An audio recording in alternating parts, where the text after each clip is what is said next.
The wind came in low that evening, dragging dust across the plains like a tired ghost that refused to lie down. Elias Carter stood at the edge of his land, boots sunk deep into the dry earth, staring at the house he'd built with his own hands. The last nail had gone in just 2 days ago, and still it didn't feel real. Not because the house was fine, it was sturdy, straight, an honest work, but because it wasn't meant for him. It was meant for her. He wiped his brow with the back of his sleeve. Though the sun had already dipped low behind the distant ridge, the sky burned orange, fading into purple, and the prairie stretched endless and quiet, like it was holding its breath. "Reckon you'd have liked it, Mary," he muttered. The words felt strange in his mouth. He hadn't spoken her name aloud in months. 3 years gone, and still everything he built seemed to circle back to her. The house wasn't big, just 2 rooms, a porch out front, and a small window facing west so the evening light could spill inside. Mary used to love that kind of light.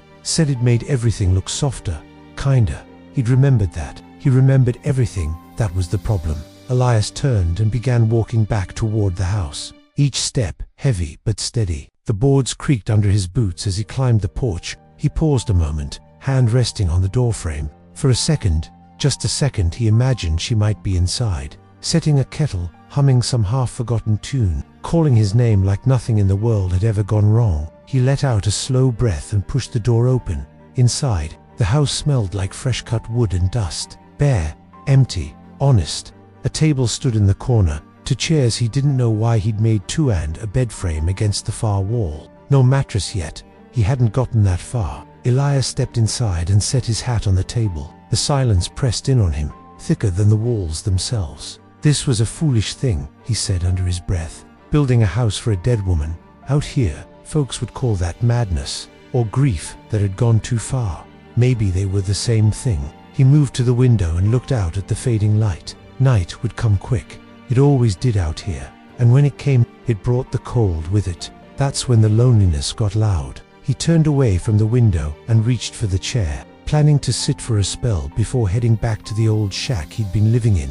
But then a sound, soft, a creak. From outside, Elias froze. His hand hovered over the chair, fingers tightening slightly. The prairie was quiet, but not silent. There were always sounds, wind, insects, the distant cry of something hunting or being hunted. But this wasn't that. This was close, too close. Another creak. The porch, slow, measured, like someone walking.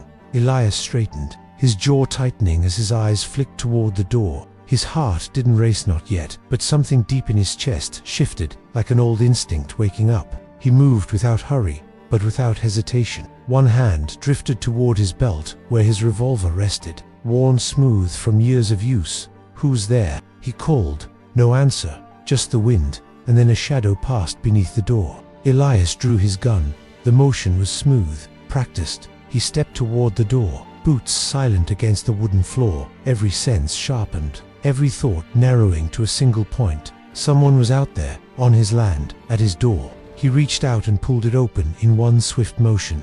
The porch stood empty. For a heartbeat, nothing moved. Just the dying light, the endless stretch of land, and the quiet. Elias frowned, stepping out onto the porch. His eyes scanned the horizon, then dropped to the ground. No tracks, not fresh ones. Anyway, just his own from earlier. He stepped forward, turning slowly, searching for any sign of movement. "Don't play games," he said, voice low. Still nothing. The wind picked up, brushing past him like it had something to say but didn't know how. Elias lowered the gun slightly, though he didn't put it away. His gaze drifted across the land once more, then back, toward the door, and that's when he saw her. She was sitting in the chair he'd placed on the far end of the porch, a chair that had been empty moments ago. Elias's breath caught, not sharp, not loud, but enough to remind him he was still alive. The woman sat still, hands folded in her lap, her posture calm, like she belonged there, like she had always been there. She wore a pale dress, simple, dust-stained at the hem, her hair dark, long hung loosely over her shoulders, stirred gently by the wind. Her face, he couldn't place it, not fully, but something about it felt familiar. "Didn't mean to startle you," she said softly. Her voice was clear, steady, not a ghost's whisper, not a trick of the wind. Real. Elias didn't move, didn't lower the gun. "Who are you?" he asked. The woman tilted her head slightly, studying him with eyes that held more weight than they should. Someone who needed a place to sit, she replied. That ain't an answer. No, she agreed. It ain't. Silence stretched between them. Elias's grip tightened on the revolver. His mind worked through possibilities: drifter, runaway, someone lost or desperate enough to wander onto a stranger's land. But none of it fit. Not the way she sat. Not the way she looked at him. You come alone? He asked. She nodded once. Yes. From where? She hesitated. Then, farther than you'd believe. Elias didn't like that answer either. He took a step closer, still cautious, still watching for any sign of threat. You got a name? The woman's gaze softened just a fraction. Anna, she said. The name settled in the air like something fragile. Elias studied her a long moment. Anna, he repeated. You lost. Maybe, she said. That don't help me none. A faint smile touched her lips, though it didn't quite reach her eyes. I suppose it wouldn't. The wind shifted again, colder now. Night was creeping in fast. Elias lowered the gun just a little.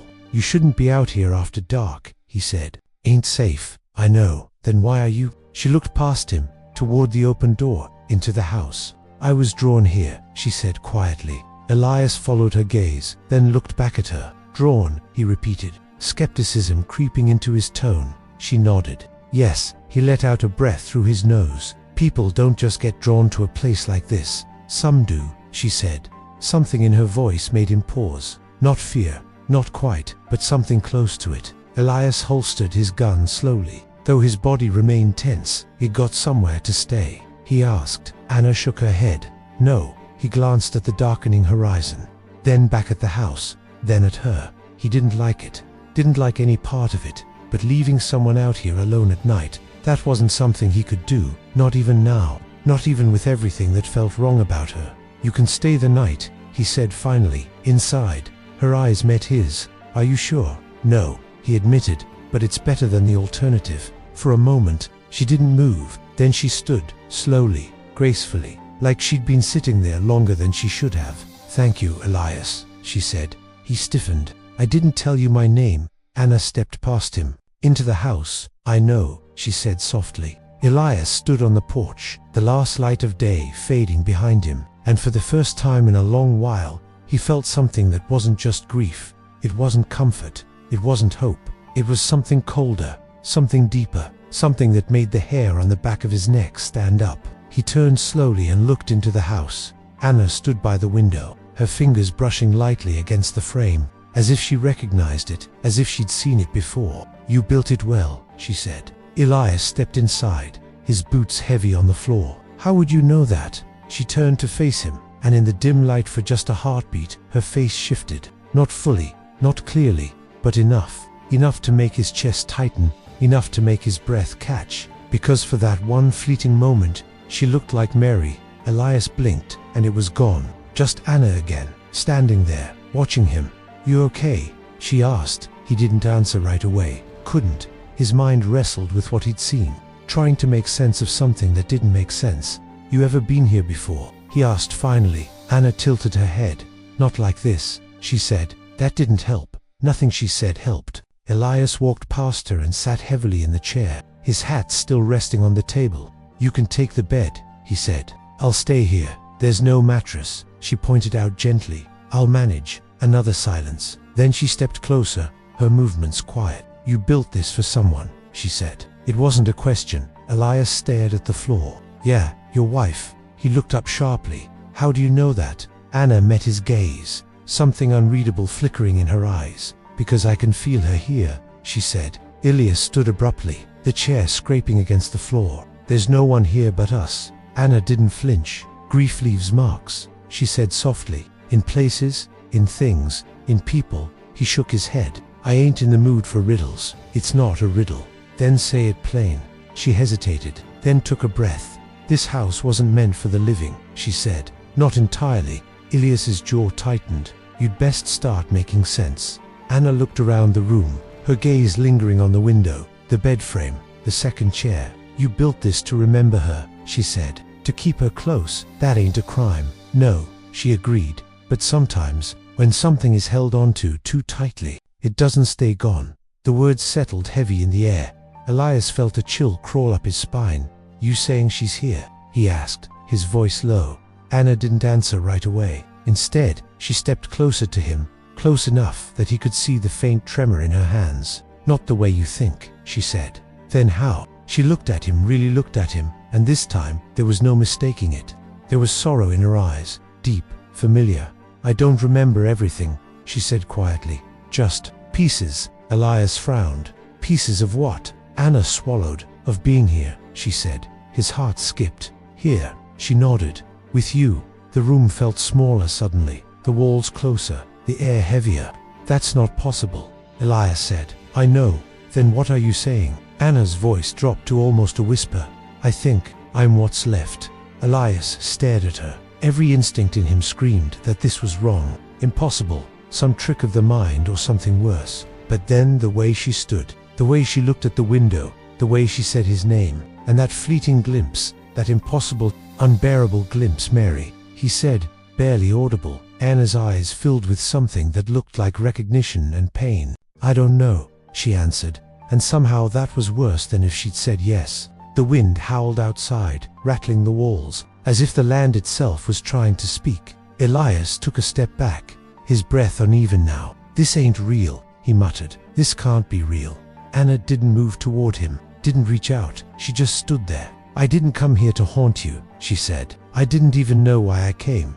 "Then why are you here?" She looked around the house one more time, at everything he'd built, everything he'd held on to. "Because you wouldn't let go," she said. The words hit harder than any bullet ever had. Elias closed his eyes. For 3 years, he'd carried her in every step, every breath, every board he hammered into this house. He'd thought he was honoring her, remembering her, but maybe he'd been keeping something from resting.